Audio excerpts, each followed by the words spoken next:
Лучше на камеру сейчас сюда, потому что пока презентоваться не будет.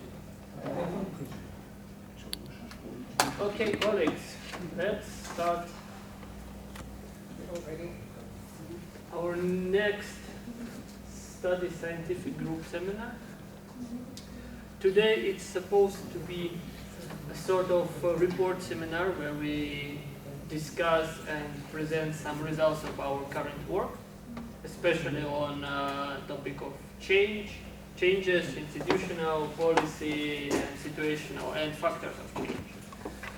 And I will start with my chapter about Tunisia, Egypt, and Morocco. Me and Hamid, we tried to create a coherent paper. Unfortunately, because I was busy with defenses and different stuff, and Hamid was somewhere, and he appeared only 4 days before the deadline for the submission. Current version of the chapter is not so good, I must say. Unfortunately, some issues related to factors of change existed in the paper, because right now it is mostly about factors of protests, why protests happened in these countries. But if I'm not mistaken, Mitri can correct me, I suppose that our factors should be related directly to changes, why changes happen, not the protests, because reasons of protest is kind of different topic for our research and not even for our. But in general, we did, I must say, a very significant job, because we analyzed different common and similar trends in institutional policy change and situational changes. And according to our research, I already presented part of situational changes, so I suppose I don't focus on it, because you can always see it on our website, on video and on published presentation. So I will focus on institutional changes and policy changes. These institutional changes, it is sort of difficult situation in these three countries, just because it was very hard to track some similar trends. And because we focusing on similarities, not different issues. Looking on the indicators which proposed in our table, we found only 3 more or less similar indicators that could be analyzed and could be posted in our paper. It is situation with public participation, situation with general democratization and democracy index, and some political liberties and political freedoms, civil liberties, let's say. And what's remarkable in this topic is that countries demonstrating similar tendencies, but with very serious differences in dynamic. Because if we will take a case of Tunisia demonstrated very drastic changes in matters of democracy, promoting of civil liberties, and political participation of citizens. Because during the last year of Ben Ali presidency in Tunisia, it was a fully authoritarian state according to Arab Barometer Index and the Economist Journal Democracy Index. But after 5 years of new interim governments and 2 elections, right now it is a country which could be described as slave democracy. And it is very serious progress, and the most important thing here is that country demonstrated positive dynamic over 5 years. So there is no ups and downs. It is stable, positive development towards the democracy. The same situation with political rights and political participation, according to different rankings and indexes, such as Freedom House, such as for forgot one of them, unfortunately. According to those rankings, Tunisia also performed very well, and there is stable, positive dynamic. Unfortunately, the situation for Egypt and Morocco is not so clear, because for Egypt it was a period of significant up right after resignation of President Mubarak. Egypt faced very significant democracy change, and after three elections, when Mohamed Morsi came to power and Muslim Brotherhood came to power, it was a 2 years period of rising democracy, and according to indexes, Egypt performed very well and demonstrated significant progress.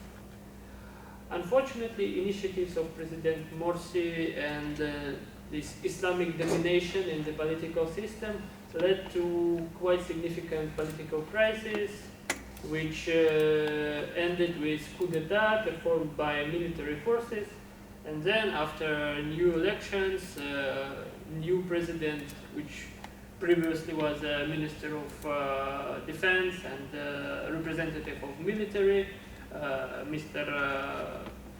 As-Sisi, was elected, and after 2013 it was a period when Egypt demonstrated negative tendencies, level of democracy decreased, civil liberties reduced, and political participation also reduced, but not so significantly, I must say. And according to rankings, it is a very notable issue that in Egypt, even after As-Sisi came to power, political participation is still very slightly but rising. And it is one of the important moments here, that despite the fact that Egypt, a country with quite authoritarian history, with long period of military rule and traditions of without traditions of democratic participation and established democratic institutions, anyways demonstrated such small growth in case of level of political participation. And according to our findings, according to our assumptions, this phenomena could be connected with protests directly, because protests created a very specific atmosphere, a very specific situation when people understood that they could participate in politics. It could be direct participation through just demonstrations, different activities, through going to the streets. It could be indirect participation by working with trade unions, political parties, different influential groups. Some of them are informal, but anyways, they are working in the sphere of politics in Egypt. And right now in Egypt, it is a situation when authorities trying to take into account opinion of the citizens, just because they understand that threat of protests, threat of destabilization of situation in a country is still existing, and they cannot just simply close their eyes and forget about this. Speaking about Morocco, it is also interesting and kind of unique case, just because in Morocco protests didn't lead to very serious institutional or policy changes. But anyways, after new king came to power, and in the mid of 2000s, Morocco demonstrated some positive tendency in different rankings related to democracy, political participation, and civil liberties. But protests kind of triggered the whole situation, because after the protest, first of all, new king used this protest to limit the power of Islamic Party, which just won the elections and trying to influence on the country's policy. And also use it as a form of slow transformation from kind of absolute monarchy to more constitutional one. A new constitution was established after the protests, and democratic institutions which existed in Morocco face it with some improvements, mostly related to limited government control of civil society organizations, judicial reform, which led to more competitiveness in courts and more independence of judges from the palace. So protests triggered the events and triggered the democratic development in the country, but this democratic development is very slow and very kind of, I must say, fragile and unstable, because right now there is no significant basis to say that it is really a stable democratic development like in Tunisia. And probably it is just a part of political stagnation, or policy will change after the new election cycle. So in this situation, it was hard to figure out the similarities, but at least we find at least several. And the similarities show that protests affected the political situation and led to some changes. Maybe not so significant one, but first of all, changes happened, and second, it was they were caused by protest and by different factors which connected with the protest. Okay, I think it's time to questions, maybe to discussion.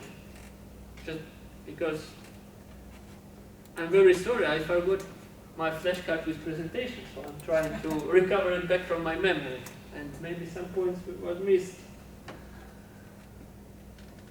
Dmitry Gennadievich.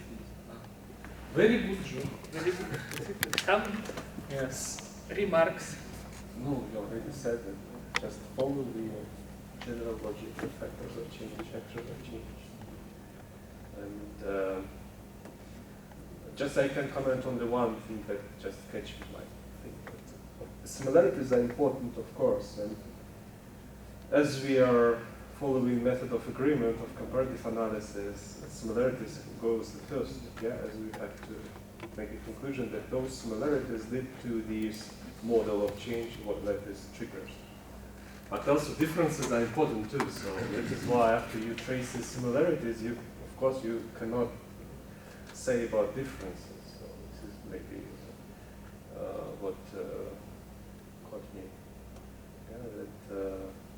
It was kind of complex task, just because differences, there are a lot of differences. Yeah, this is. It should be additional subchapter, something like this. No, sometimes you can avoid, like in further case, if you say it, demonstrate it, you cannot avoid to say about these differences, because similarities can be found on a very wide level of abstraction. Like, one example, in China, there was a slowdown in the economy. In Russia, there was a recession, and in Turkey, there was a slowdown, recession, then a decline and increase. What is similarity? Similarity, this is the economy is not. It's just example. It can be go factors. This economy is not stable. This is similarities. But what is different? But you cannot avoid saying about differences after you can say that it's not stable, because they are not stable in different way. In China, it's just a slowdown. In Russia, it is economic crisis. In Turkey, this is some in between. Yeah? Ups and downs. This is how I see it can go with the text. May I ask you to repeat the major similarities, just to reassess them between countries that are pretty different, Egypt, Tunisia, Morocco? Major similarities are positive tendency in different rankings related to democracy in general, democracy index, civil liberties level, that it is improving situation with civil liberties in these countries, and the level of political participation from citizens. The two, so the Three. Okay, positive development of democracy. Yeah. Is one. And what is the civil liberties? Civil liberties, okay. Because democracy is kind of general index that combines a lot of different indicators and stuff. One indicator is a part of the bigger one, right? So that's positive development and democracy. Development, civil liberties, and participation. Why did these countries were chosen to be compared? Because they have quite different backgrounds. And they actually don't have a really different backgrounds. They all have authoritarian past and even authoritarian present. They are all located in the same region and facing the same economical and political issues. Demands of the protesters in all the three countries were very similar. Only difference is the general outcomes of the protest and the tendency of countries' development after the protest. Because in Egypt we can observe very ambiguous situation when firstly it was really significant democratic up and a lot of passion from the street. But then after the elections, when Muslim Brotherhood came to power, it was reduced to almost zero. In Morocco, it is very complex situation where different actors interconnecting each other, and king of the Morocco and the palace people. I forgot the name. When Gazizou presented his defense, it was a specific term for these people who are related to the king, like elite, political elite, but specific Arab term for this. And in this situation, they are also slowly moving to democracy, but it is kind of fragile tendency. In Tunisia is kind of bright example when after disappearance of Ben Ali, everything going not great, but very positive.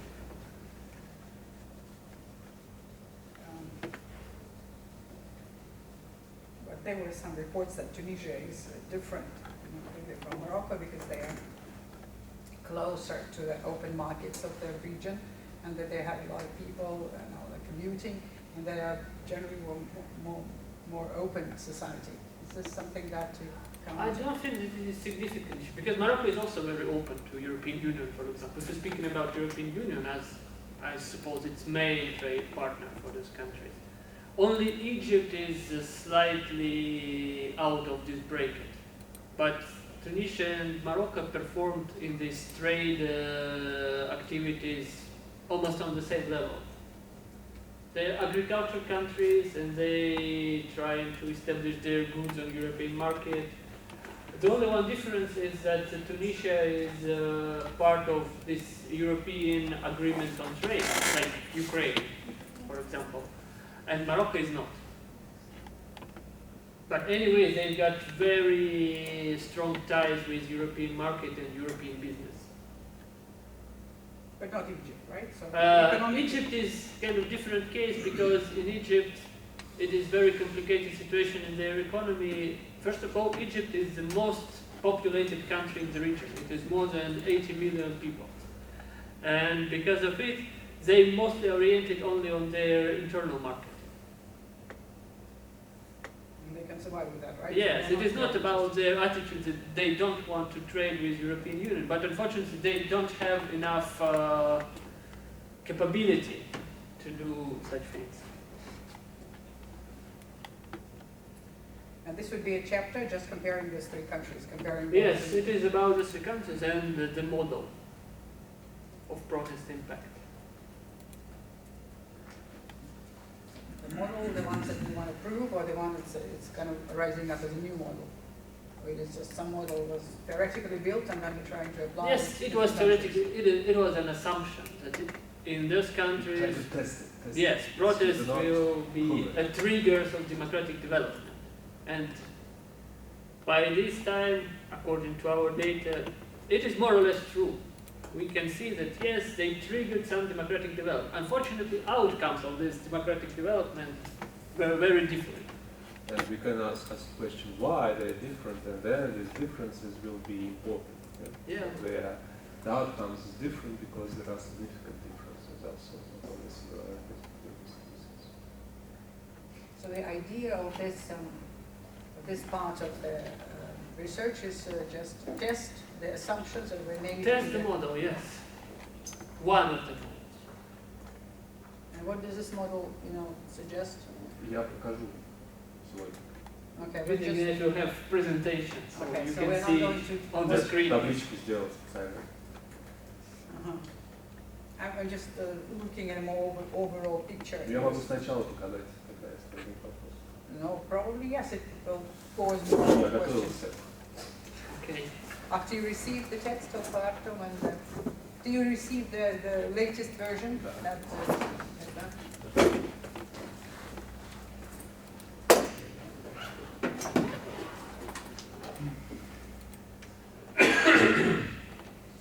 And what is the least populated country? The 80 million in Egypt, and how much in Least Tunisia? populated is Tunisia. Huh? Tunisia. Morocco Small. is also close. It's around 10 million people. If Morocco. I'm not mistaken, yeah. 10 million is not 80 million, right? And Tunisia is the smallest of them. Yeah, something like 8. I think that size of the country also matters. Yes, it also matters. And I think that might be an important factor. Because if something starts changing... It is part of because- factors of change.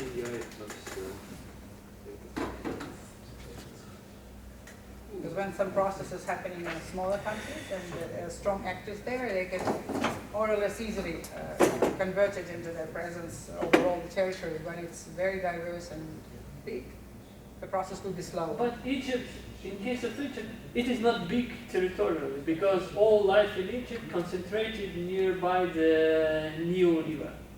Because all other parts of the country is just a desert and you cannot live. Except some tribes which are living in oases.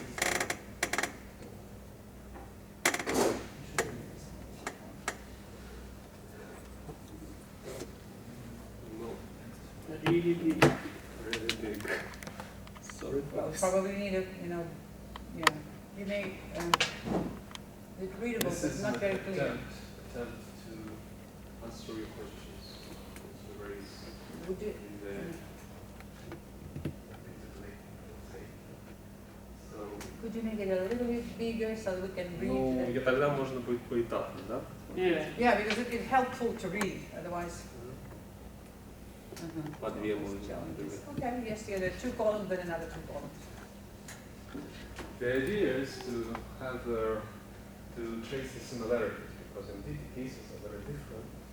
But the idea is that the number of model of protest public participation are limited. So it's not like the number of countries, but some countries have similarities. Yeah? So, and this is an attempt to do this. I just figure out main features. You can see the similarities with our general structure of chapters. But first I start with general context. And you can see the first is political context, what was important to me. And as the general political regime is the conditions for protest publics, protest actors, and any actors limit the actors' condition to participate in change and just participate in politics of society. According to the political theory, we have 3 kinds of political regimes, like embedded democracy, consolidated democracy, you can find hybrid regimes, and authoritarian regimes. Here only embedded and consolidated. The main difference is that here we have the oligarchic institutions, the main one that established democracy, like free and fair elections, freedom of assembly, freedom of associations. Here we have not only those institutions, but also we have some years, centuries of democratic development. And this development is embedded in the history of these countries. In consolidated democracy, usually there are countries that are of third wave of democratization, so they democratizing the second half of the 20th century. But in democracy, there are countries that democratizing first and second wave in the 18th century, for example. May I ask about the difference between embedded and consolidated? No, it was Consolidated democracy is a polarity, first of all. So this is the main foundations of the institutions. Free and fair elections, freedom of assembly, suggest the initial foundation for democracy. Consolidated democracy is also the democracy that the first change of the elites happened. The opposition is winning. Yeah, so there is some regime, then the opposition came to power, then another So opposition. the changing elites So- rotating. Changing elites, free and fair elections, freedom of assembly, so the main institutions of polarity are there. But in democracy, this is not only the main institutions of polarity, this is something more. And this is something more is the years of democracy, civil society of development. Consolidated democracy is third wave country. So like Spain, yeah, that before 1970s, they had the dictatorship. Yeah, like India, it was not a state, yeah, before the mid of 20. Like Greece, that had this черный полковник, yeah. So they are recently democratized. Here, we have centuries to democratize. So the practices and institutions are embedded in the history. So I for the subject geopolitics factor to compare Atlantic bloc countries. Recent dictatorships, and here countries are there. Может, чуть-чуть все-таки сократить? Видно было как получается.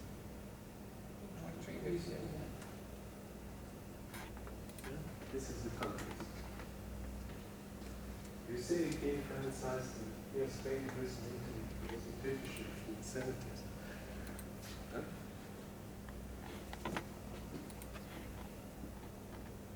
Brazil, India, sir, called it former colonies. Economy, they have different economy. Developed. Recent economic crisis of 2008 that was development. Social context is important. Inequality, by the way, this is something that is essential feature for all these cases that we studied. And these factors was traced based on statistics. This is Gini coefficient. Gini coefficient in all these cases is very high. So population aging, in this here we have no population aging. So unemployment we have somewhere we have no unemployment. So corruption is something that we have in all cases, maybe except this case. What makes them also similar is the cultural factors, or based on income part, the dominant values. Self-expression values are dominant, then the survival values. Survival values are dominant in authoritarian spaces. That's common. Here we have mixed. Also, we discuss this geography. I don't know how to call this global north or not, but the idea is clear. Here, European South, like Spain, Greece, and Italy. We look at global South, yeah, like we divided and Brazil, are India. Arab countries have to take geography. Yeah, and some, I don't remember how I call this, China, border countries. Russia is between Europe and Asia, Turkey is between Europe and Asia. China is between North and South. Great.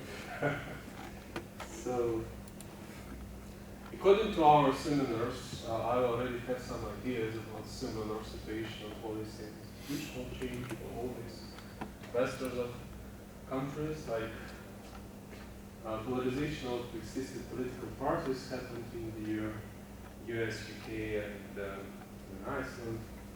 Appearance of left and right wings, where the protesters are directed, by the way. Rise of populism, right populism in this case. The same happened in watchdogs, a cluster of polarization of political spectrum, but what is new here, the new parties appear, is not.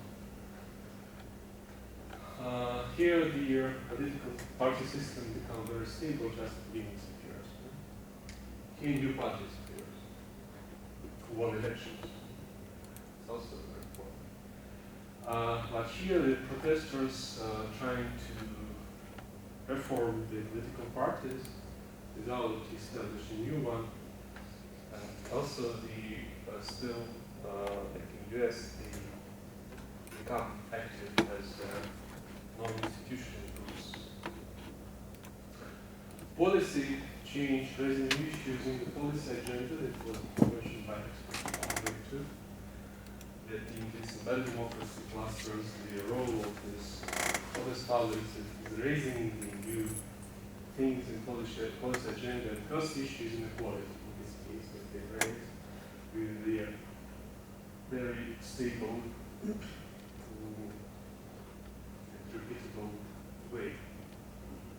Here we have anti-corruption and redistribution policy measures that was established by the government after the protests, as the corruption is the main problem here, and the protesters identified with corruption, and also to redistribution policy, first of all, to redistribute different incomes to the social sector.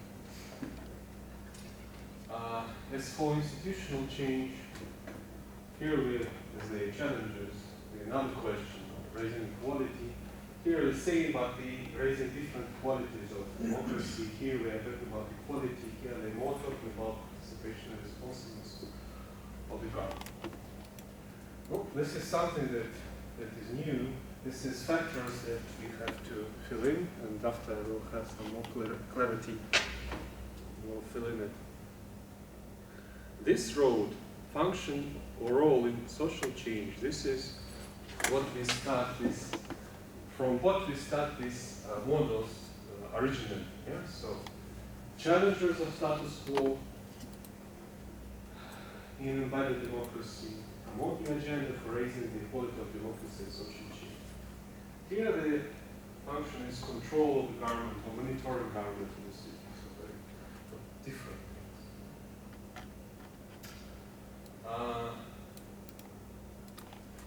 They have same, more or less similar field of demands, but this is different. Yeah, fighting corruption, more different. It's important, interesting thing is that how do they protest? How do they transform? Yeah, what channels they transform? How do they interests represent them? Yeah? They're represented in different ways. Already said that here we create new political parties, new political leaders that go to the elections, win elections sometimes. But here we have polarized radical active public groups outside political parties. They try to reform all political parties, but they outside them. Now you can see here the offices.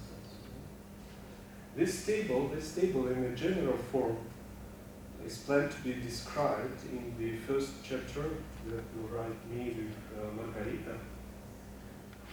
We describe all this in general, all these four models, and then each chapter will describe these models in depth. Once again, this is just testing the models, doesn't mean that we have to prove with 100% of probability that they are challengers of watchdogs or something. They can be, in some countries, they can be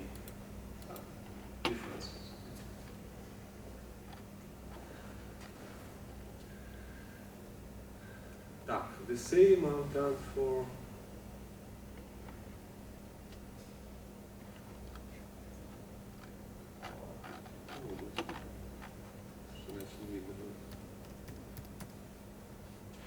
another two models, like triggers and innovators of authoritarian environment. Yeah? So this is the countries, yeah? Triggers Egypt, Morocco, Tunisia, Artyom, Russia, China, Turkey, this is Fyodor. Yeah? By the way, he can be the first presenter.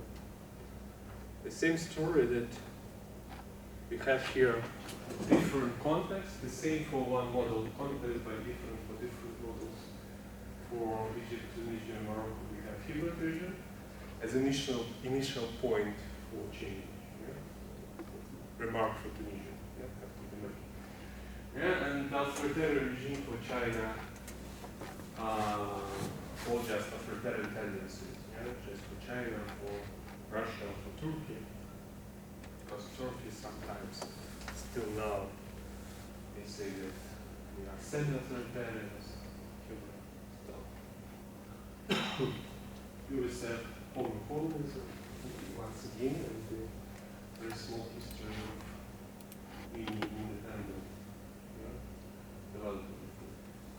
Here is very important in the empires, and all empires become important in the protest activity and direction of power is one of the fields that make this model very interesting. They all start to think about identity politics and drive to identity politics. So, some similarities, development and vulnerable to recent economic crisis, the following data, inequality, employment, and corruption, and employment here. So, in both cases, we have dominance of survival values, according to Engel, for different geography. This is Earth, background, everything. Here we have some identity issues that we have Asia, or Europe, or both. No, or what. So, situational change in both cases, we have polarization of elites, but here it's a very important thing, I think it's interesting to be mentioned and discussed in your paper, about veto players that, like army in Egypt or king, civil society in Tunisia, with the help of those actors, protesters cannot succeed, at least at this little level that we are faced. We have this in Onufriev article when army become a veto player because they're keeping status quo, during Mubarak change, but then they appear on the stage and take an active role. The same king to prevent, as they declare, to prevent a serious scenario. Yes? Revolution and civil war. And in Tunisia, the civil society organizations was a very strong veto players. They take an active position, and they were awarded by Nobel Prize, by the way. No? Yeah.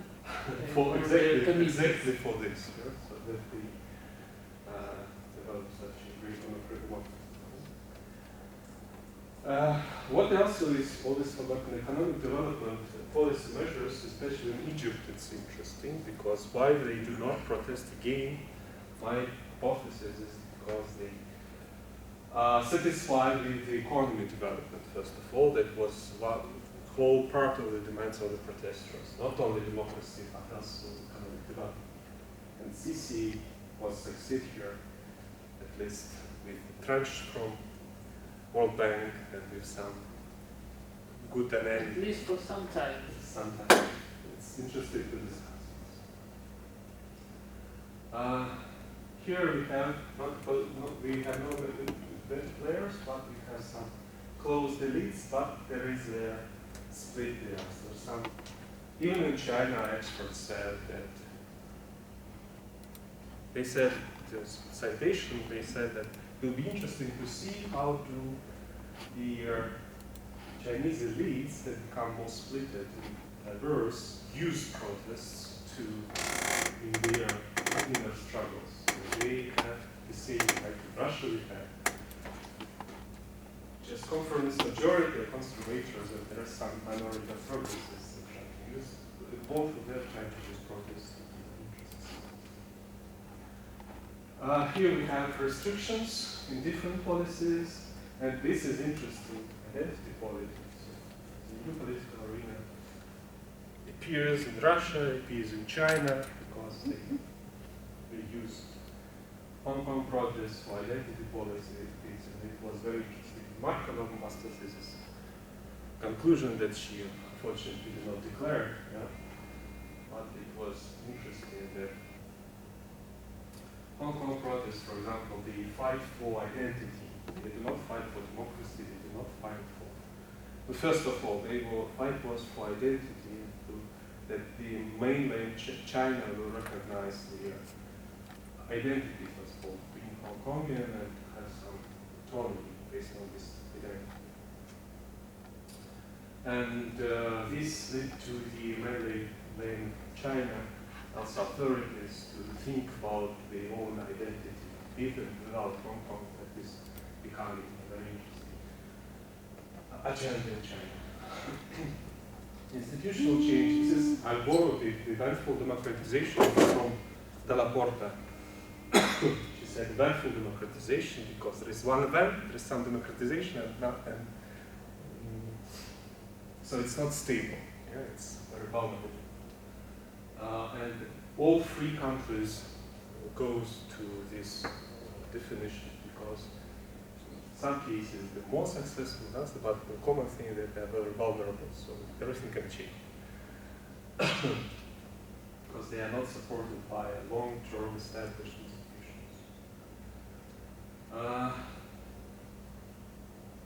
Here is also important, despite of raising authoritarianism, we want to fix underground development of civil society in the combination of these collective actions and democratic practices by civil society. It's the protest movements in volunteering, creation of new media, in observers. Now it's not only the election observers, now it's also observers on police, but observers after the assemblies.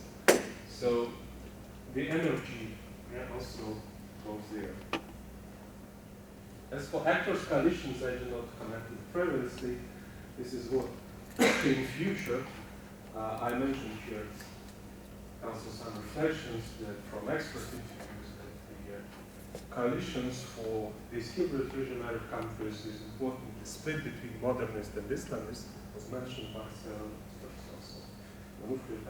Is there. Here are the conservative and progressists indeed. So, and the protest public somehow the react on this phobia. Yeah? So this in Russia, for example, I think protest public is more here, especially in Arab countries we have both protest publics. But the most stable is modern.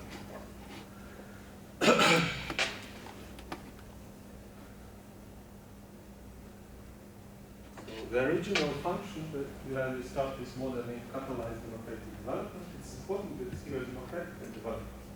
So it's not about democracy, it's also about economy. The term democratic development was invented as a synthesis between democratization and economic development. Establishment and institution of democratic practices parallel to authoritarian environment. This is exactly what we have, that when the protest energy go to this parallel creation of new social movements, citizen association, volunteering, observing different groups, new media and social networks. Is it true for China? It looks like what you described, the features of the country. For China, they always have to split China for mainland China and Hong Kong. And I'm not sure about mainland China, but Hong Kong, yes. Then it has to be made clear. Because, yeah, this is one of the things that also we have to discuss together. Still now, we have to talk about China. But this is two different creatures, China. In Markova dissertation, she always talked about differences.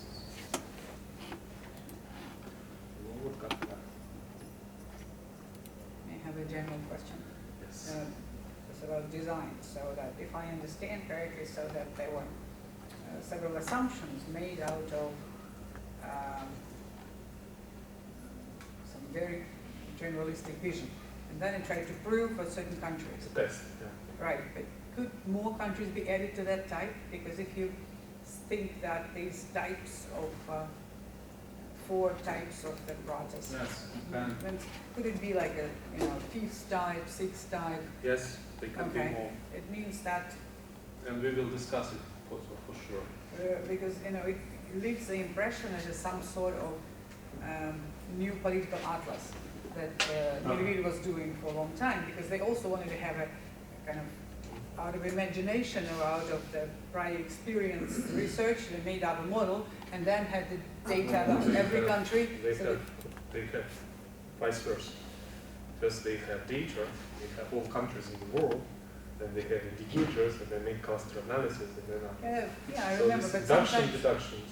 sometimes they were clustering the countries out of kind of their theoretical assumptions. So it was a Maybe, hypothesis. I was not there. So. Yeah, mostly the hypothesis. But so the question remains: if there's only Egypt, Morocco, Tunisia, does it mean that other countries could be added? Yes, exactly. This is the idea. That It could be like 15 different. So we want to cover all the protests in all the globe for the last 10 years. No. Okay. No. So how do you? Our there is program minimum, program maximum.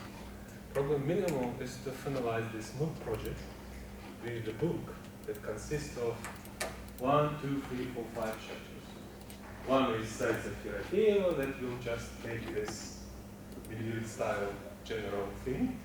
Yeah, with quantitative, qualitative, and finish with this table. And then each chapter will present this model with illustration of these countries. So you make up models, right? Out of what? Because the question comes like, how do you come up to those models? It was just a guess, presumption. It was both. Как на тебя снизошло какое-то видение, да? Да, Ты проснулся, да. приснился, да. Вот. То есть I believe it should be explained. It will be. So in this chapter with Margarita and me, we explain all this experience starting from a nuclear and the cure. And if you want to how it appears, so it's a long thing. It's a combination of insights and some proofs and the proper ошибок. But it's not just like a million, yeah? So collect all the numbers that he had, make a cluster analysis, and this is some of mixed methods. Yeah? So Most popular. If you don't know your method, you call it mixed method. it's mixed method. Yeah. So as for the case selections, we make with the details of this kind of thing. Yeah? So there is a record. It's some German think tank, I don't remember. They collect all the episodes of protests from 2006 to 2013 in the world. We make a count number of protest episodes, total number of years. So do they have protests in this year? I had the geographical factor, just different regions to be represented here, and the Freedom House Index of Democracy. If I'm not mistaken, it's Friedrich Hebert's report. And we have this case selection. The whole table is Ebert research? The table of No, table is handmade. Ручная работа. But data is from Table the вот board. так выглядит, да? So they have episodes of protest, restart, end, country, main demands, methods of protests, something. Yeah, and this is just. And all of that data was collected and structured by some This grant? is Friedrich, как там его? Ebert. Да? But basically they paid the people who were collecting the data. Because Yes, they it then was got- big analytical report prepared by their research staff. team. And we just make a counting by countries to select. So we count by episodes, count by years.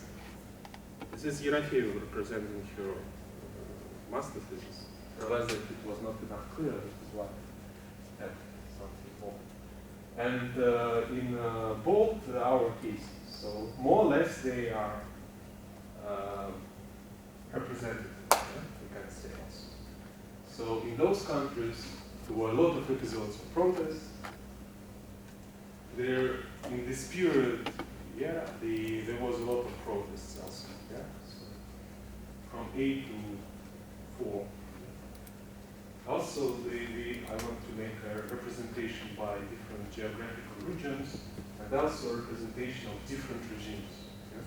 Can you clarify, please? Then it's the United States, number of protests. 23 episodes of protests. For how long? 2006, 2013.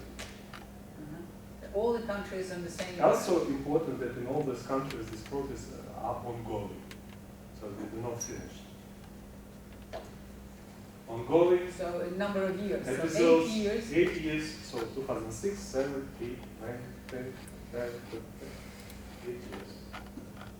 No, this is just region. So North America was Canada, but Canada was also significant in the number of protests in the States. That is why we stay in the United States. We choose United States. And how much the protest episode is, how do you specify it was how big should be the event? Это не So я, that это it уже не я, это Right, фонд. it's important. So if there are 3 people going out of the 3,000 or 30,000 participants, because a protest event might be the, As I can remember, they speaking on about mass protests, something big, more than 1,000 people. so it would be just up in the street, right? It's Yeah. another thing. So it's not some labor conflicts, and it is not bargaining for No, no, more. no. There is social, Churches political. occupies, smashes, political. The only questions for me, based on all these criteria, is why, for example, Portugal is not in the Rubarka. That's sample, our sample, but we have some guys from Portugal. Portugal in our book. Right? So this is the. I don't remember that Portugal was mentioned. No, this is what I explained. Okay. What we can add additional to make our sample more representative is Portugal, maybe Portugal, maybe Hungary, and maybe Yemen. But Yemen is a country where now there is a war, so maybe it's not a good idea to add it. Yeah? You have 9 protests in South Africa, and it is included somewhere? Yes, it's included. South Africa, Matthew, responsible for South Africa. In bold is